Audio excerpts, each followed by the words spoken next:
Caminando la tercera parte del programa, aquí en La Verdad nos hace libres, tengo el gusto de tener un estrenito.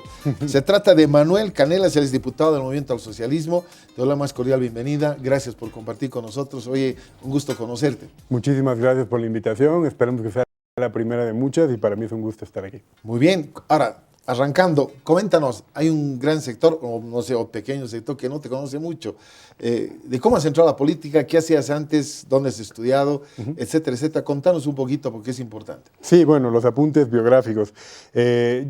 Mis padres son bolivianos, Cochabamba mi papá, Beni mi madre. Nací en Venezuela por el exilio de García Meza, retornamos a La Paz, hice todo el colegio aquí en La Paz y al terminar el colegio me fui a estudiar a España. Viví 12 años en Madrid, retorné aquí el 2012 y el 2012 empezamos con un programa de televisión en ATV junto con un par de amigos, una amiga y un amigo, y el programa tuvo más o menos su relevancia, de hecho sigue los domingos de la noche Esta Casa No Es Hotel. Luego también hicimos un periódico con otros amigos, con Boris Miranda, con Amaru Villanueva, y me mantuve, digamos, como en esos dos espacios más. ¿Qué estudiaste? Ciencias políticas, eso se me olvidó. Estudié ciencias políticas. Primero me matriculé en Derecho, no terminé Derecho, me matriculé en Ciencias Políticas, luego en el máster en Ciencias Políticas, el doctorado, que lo dejé a medias, me vine con la intención de hacer la tesis aquí, porque quería que la investigación doctoral sea sobre Bolivia, me metí en la tele, me metí en el periódico, y cuando estaba preparando un programa de entrevistas solo, de hecho, recuerdo que se lo comenté, no sé, a varios amigos, ¿sabes? A Ricardo Paz, a José Antonio Quiroga, a Carlos Mesa. Carlos incluso me dijo como, ¿qué quieres hacer? ¿Un nuevo de cerca? Y estaba preparando el piloto de ese programa el año pasado, como en abril, mayo del año pasado, y se atravesó la invitación del presidente y el vicepresidente para candidatear en las listas del Movimiento al Socialismo.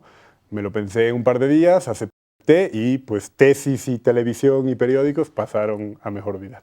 Bueno, ¿y la mejor vida es mejor ahora o la mejor era la anterior? Es una buena pregunta. Es una vida distinta en todo caso, ¿no? Y es una experiencia, yo creo que muy interesante, uno aprende mucho, también te molestas en algunas ocasiones, dentro de ese aprendizaje ves que hay cosas que puedes hacer y cosas que no puedes hacer, pero es una experiencia muy, muy enriquecedora. Yo estoy muy agradecido y procuro hacerlo bien.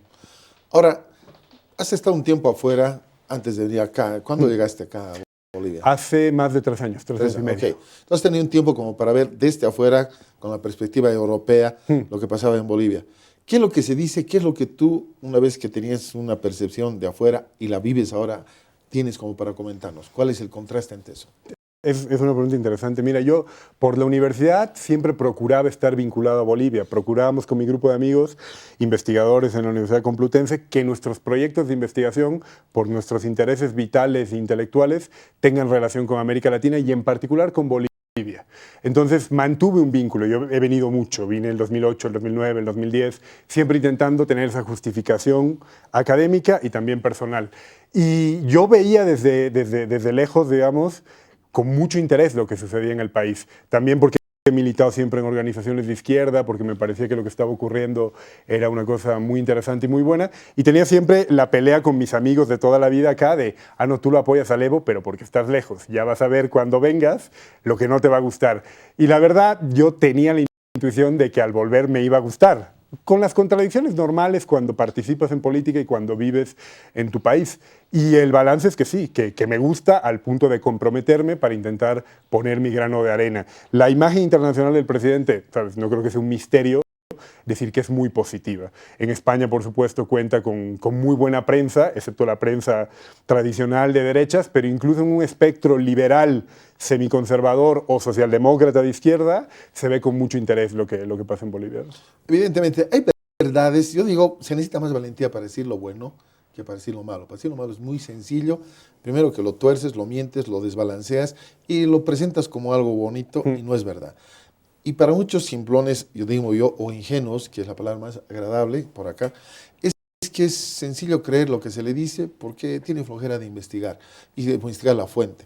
Yo te digo esto de inicio para que me comentes, por ejemplo, empecemos de afuera adentro, el panorama internacional nadie niega, lo dijo Carlos Mesa, el mejor presidente de Bolivia después de el mariscal Andrés Santa Cruz es Evo, lo declaró, él conoce, no es, digamos, un seguidor del movimiento socialista, No, pues claro. es su oposición, pero al mismo tiempo, en el nivel internacional, no conozco otro presidente que haya tenido la llegada, la apertura, la cancha, los medios, etcétera, que ha tenido el presidente.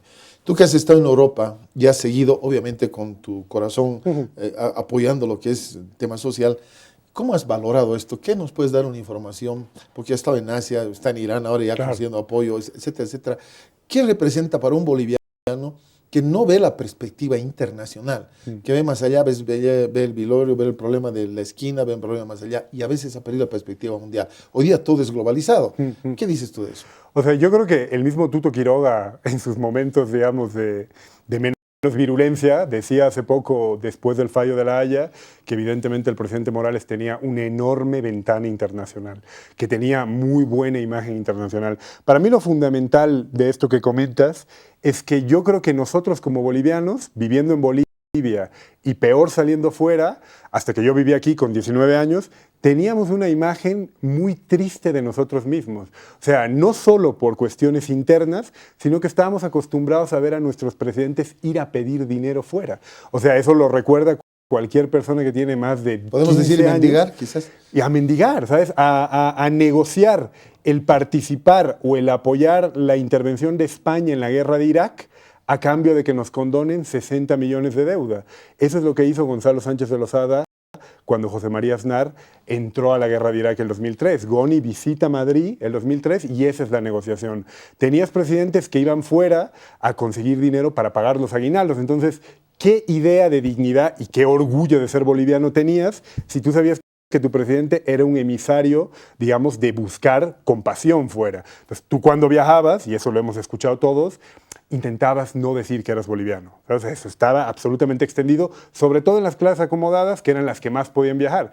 Ahora yo creo que eso ha dado un vuelco gigante, porque tienes un presidente que va a otras cosas, se para de otra manera. Y además yo creo que es una cuestión, ¿sabes?, que la mínima sensatez política lo tiene que reconocer. Es diferente ir a pedir dinero y que te condonen 60 millones a reunirte con Angela Merkel y conseguir mejores negocios. Por eso me parecía como muy deshonesto decir, ahora va a Nueva York a reunirse con los capitalistas. Tú vas donde haga falta tener mejores negocios para mejores oportunidades para tu país. Vamos a la China nada más. Claro. Vamos a Putin, y cuando se le cierra la parte de inversiones se empieza a gritar. O sea, realmente me parece muy escaso, muy superficial, muy nada cuando se toca ese tema. Coincido contigo plenamente, y eso que no hemos ido a la misma universidad. No, porque yo te digo, yo tengo amigos de la oposición que evidentemente te reconocen esto, porque es que si no lo reconoces, nunca vas a ser capaz de disputarle el liderazgo a Evo Morales. Por supuesto. O sea, tú tienes que saber cómo ha cambiado el país y básicamente por qué una mayoría sostenida de bolivianos sigue votando por él y no va a ser por una mezcla de magia y de superstición y de propaganda. Yo creo, digamos, que la cosa que quizá es más fácil valorar, porque no es política interna, aunque afecta a la política interna, es decir, este señor te ha posicionado fuera. Cuando tú vas con tu pasaporte fuera, a diferencia de hace 15 años que procurabas esconderlo, ahora vas orgulloso, porque ese es un tipo reconocido y valorado en Europa, es un tipo que se le para a los norteamericanos y les dice, bueno, hay que llevarse bien, pero con unos términos diferentes. Yo creo que, por suerte, es muy mezquino y muy reducido no reconocer esto. Y eso, y con esto termino, afecta en tu día a día, porque está bien sentirse cómodos y felices con el país. Podemos incidir ahora un poquito, hay mucho para hablar y el tiempo ya sabes, queremos manejarlo bien. A nivel interno, mi posición y mi comentario ha sido permanente. No hemos tenido nunca una oposición de un nivel que nos ayude a Bolivia, porque la oposición juega un papel importante en una nación. La oposición no solamente los que dicen no, los que juzgan todo está mal, todo no sirve, cuando me toca entrevistar, cuando aceptan venir algunos opositores, porque hay que buscarlos con lupa, lamentablemente lo digo siempre, porque cada uno lo invitas y uno es libre de aceptar o no. Claro, claro. Entonces, pero no vienen. Yo les digo, a ver, primero dime 3 cosas buenas que crees que ha pasado en estos años en Bolivia. Y empiezan rápidamente a decir, pero ya tienen preparados 30 para decir que está mal. Entonces, la pregunta es, el tema de oposición, desde la perspectiva de tus estudios y tu experiencia y todo lo que tienes como panorama mundial, es clave, yo creo, en un país. Claro, claro. No te voy a pedir una calificación, yo ya la tengo, quizás coincidimos, pero ¿qué se puede hacer para tener una posición que enriquezca Bolivia, que enriquezca el futuro de las generaciones que vienen y no sea algo tan coyuntural que parece hasta vergüenza? Es que yo creo que lo importante ahora, cuando los colegas de la oposición insisten sistemáticamente en que lo definitivo para la democracia es la alternancia, yo creo que se están adelantando. Lo definitivo y lo importante para la salud de una democracia es tener una alternativa. Tú tienes que ser capaz de construir esa alternativa que rellene la demanda de alternancia, porque no puedes ser irresponsable de decir, mire, yo no sé qué va a pasar después de Evo, pero a mí me da la alternancia y nosotros 40 que nos llevamos mal, que no tenemos un proyecto de país, que berreamos todo el día, que criticamos absolutamente todo y que no nos interesa entender nuestro país, vamos a gobernar. Yo creo que ese es un error. Yo coincido que uno de los indicadores fundamentales para la democracia en un país es tener alternativas, alternativas serias, construidas, con diversidad ideológica, por supuesto, pero tienes que partir de reconocer lo que ha hecho este proceso para intentar ganarle. O sea, si tú solo quieres irte a la visión más extrema, seguro que te vas a tu casa tranquilo diciendo, ya he dicho 4 veces que esto es una dictadura.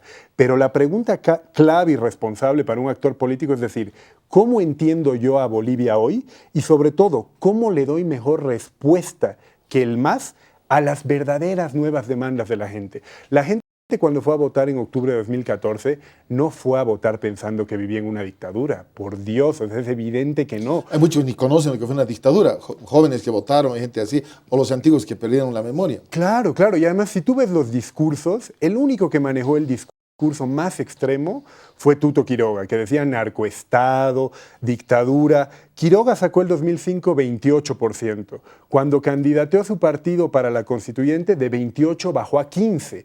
El discurso de esto es una dictadura y un narcoestado.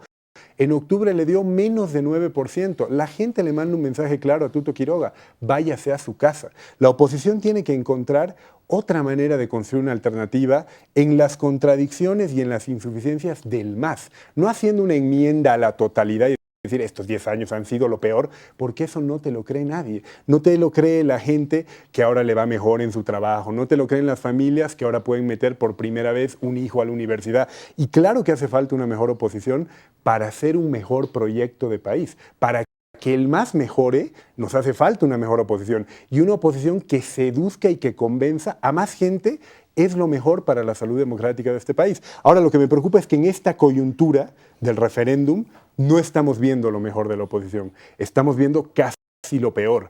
O sea, esa caricatura de decir, esto es una dictadura. Yo tengo amigos que aprecian la oposición y les digo, compañeros, es que así no. O sea, primero le haces daño a la democracia del país y segundo, ni siquiera con un interés mediato de decir, quiero sacar la mayor cantidad de votos que me apoyen. No va a ser así. O sea, no va a ser diciendo, vivimos en el peor de los mundos posibles. Tú tienes que ser responsable y decir, la política laboral del MAS está mal en esto, la política de salud está mal en esto. Y yo voy a plantear una alternativa que responda mejor a los problemas de la gente. ¿Y qué es esto y esto y esto? Claro, claro. Porque es fácil decirte, yo tengo otra y mejor idea, pero ¿cuál es? Y Claro, nunca claro, aparece, claro, ¿verdad? claro. Coméntanos un poquito, voy a hacer un salto que va a llegar en su momento a encajar en lo que quiero llegar. Las democracias, por ejemplo la de Alemania, ¿qué sucede? ¿Cuántos años está Angela Merkel? ¿Qué pasa? ¿Cómo se eligen? No se habla ahí de dictaduras y en algunos otros países también de Europa tiene otro tipo de elegir. Angela Merkel puede estar de canciller N cantidad de veces, eso es dictadura, no es. ¿Cuál es el estilo? Y alguna vez hablando con Carlos acá, Mesa lo explicó, lo hablamos, pero vale la pena recordar, porque hay mucha gente que no tiene la idea de lo que habla. Es bonito mandar un meme o decir me gusta en un Facebook, pero tiene que tener fundamento lo que decimos porque esto es muy serio. Claro, claro, claro. O sea, es muy serio porque lo que estás jugando es la estabilidad política del país. Tú no puedes solamente decir, sabe, lo que decimos, ¿no? Que Evo se vaya a su casa y ya veremos qué pasa luego. No, tú tienes que decir, yo quiero que Evo se vaya a su casa porque luego tengo este proyecto que responderá mejor a la gente. Merkel lleva 10 años. No es la canciller que lleva más tiempo. Adenauer estuvo 14 años y Helmut Kohl estuvo 16 años.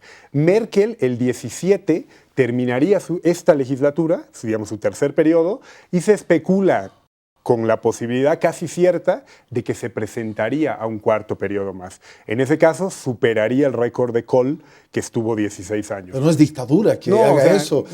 Nadie piensa que es dictadura. Lo que pasa es que el tema está, analizando la situación boliviana, que la oposición siempre ha intentado fijar cuál es el criterio que determina lo que es una democracia y, por lo tanto, lo que determina que es una dictadura. Primero decían, entre el 2000 y el 2005, cuando